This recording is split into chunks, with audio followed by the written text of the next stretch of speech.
प्राचीन काळामधलं मंदिर आहे आणि इथे श्री महामंडलेश्वर उत्तम स्वामी महाराज यांची कथा चालू आहे शिवरात्री निमित्त आणि शिव मंदिर दक्षेश्वर महाराजांचं आहे आणि ह्या मंदिराची निर्मिती पार्वतीच्या वडिलांनी केली असं इथले भाविक लोक सांगत आहेत। असून माता पार्वतीच्या वडिलांचे दक्षराजाचे हे मंदिर आहे।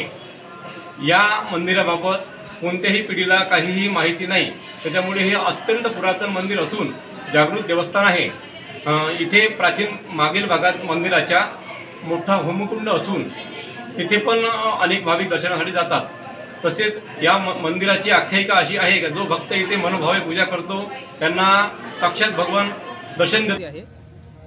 हे जे मंदिर आहे या मंदिराचा जे उल्लेख आहे हे 11वीचं जे इतिहासाचं पुस्तक आहे जुनंवालं त्या पुस्तकामध्ये त्या हेमाडपंथी मंदिराचा उल्लेख आहे। जसं की हे जे मंदिर आहे हे मंदिर यादवाचं जे घराणं होतं यादवकालीन घराणं त्या घराण्यातील तेव्हा त्या काळातील यादवांच्या घराण्याच्या काळातील हे मंदिर हेमाडपंथी मंदिर आहे। तसं म्हणजे 1300 ते 1413 ते 14व्या शतकाच्या दरम्यान यादवाच्या काळात या मंदिराच्या महाराष्ट्रातनी या मंदिराची निर्मिती झाली होती आणि जेव्हा अल्लाउद्दीन खिलजीनं जेव्हा देवगिरीवर आक्रमण केलं होतं त्या देवगिरीच्या जेव्हा आक्रमण केलं आणि ते आपल्या इकडला दक्षिणात भारताचा जे दक्षिण भाग जिंकून घेतला तेव्हा त्या आपल्या महाराष्ट्रातील बरेच मंदिरं असे उद्ध्वस्त केले होते।